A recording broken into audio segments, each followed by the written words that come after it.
Gate. Stand by for a start. Red light is flashing. Away and they're racing.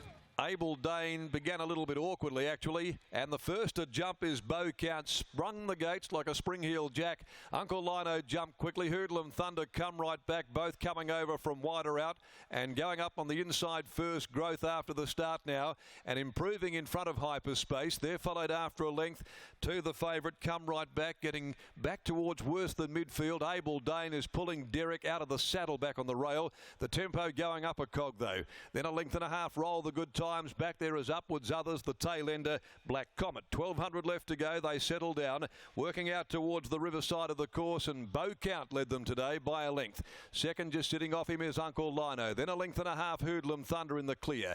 A length and a half away with 1,000 to go. First Growth on its outside, Hyperspace. After 1.5 then to come right back, travelling around the outside of Abel Dane. Third from last, Roll the Good Times in front of Upwards Others, and still whipping them all in is Black Comet with less than 800 to go. The leader is Bow Count, doing it well for Boy Hill. Increase that margin to 2, Uncle Lino, and he's really starting to ramp it up now. 3 lengths further back, Hoodlum Thunder. Hyperspace up there running fourth. Back on the inside to First Growth, having to steady as Hoodlum Thunder gives ground in front of it.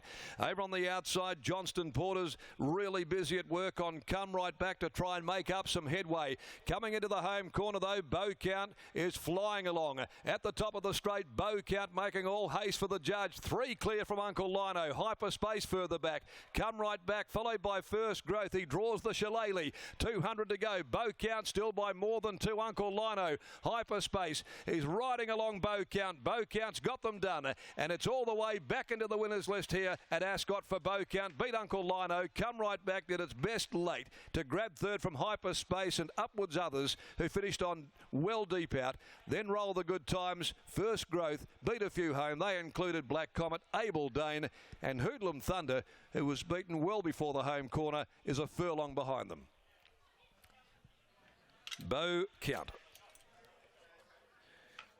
Mapped beautifully, right race, right distance, right tactics.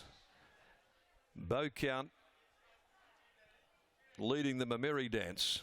As soon as he left the gates cleanly, found himself in front, he was always going to take a mountain of beating. And he had them off the bridle, his rivals, and they never got out of their own road really until the race was all over. He was getting a little tired late, but entitled to. But he returns today to the winners list for the 7th time in 57 runs, and almost at the corresponding meeting to the last time that he saluted. Bow Count is a Viscount Danana Smoothie Gelding, now 8 years of age, prepared by Brad Graham. Boy Hill in the saddle, defeating number 4 Uncle Lino, who did the bulk of the chasing. Chloe as a party for trainer Ray Vincent by Muscat from Antofagasta. And third, number 1 Come Right Back, who conceded too much of a head start the way the race was panning out, by Toronado from Sense of Purpose. Adam Durant, Clint Johnston Porter. Fourth was number 7 in that photo, Hyperspace, in front of 11 Upwards Others. 5-4-1-7, 2 lengths and a half with the margin, so he did win comfortably. 151.73 indicates a beautifully rated ride by Hill. 37.11 is the sectional, and he did it from start to finish there.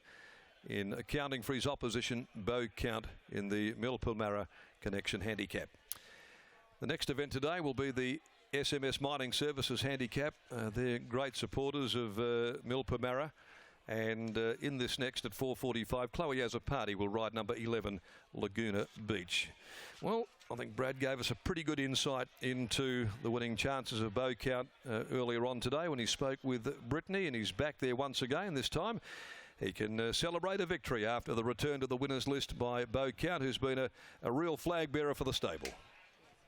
Thanks, Darren. I do have Brad down here. He was good enough to talk to us pre-race, albeit reluctantly. He actually said to me off air, no, we'll speak after the race, and that probably said it all. You had to have some degree of confidence coming back to this sort of grade. Oh, definitely. You know, he hasn't been in this class for about 2 years. So, yeah, I thought he was a chance, and just, I think, had them all off the bit, and Adams, I thought would go better than that. But he's got his own way in front and got the money.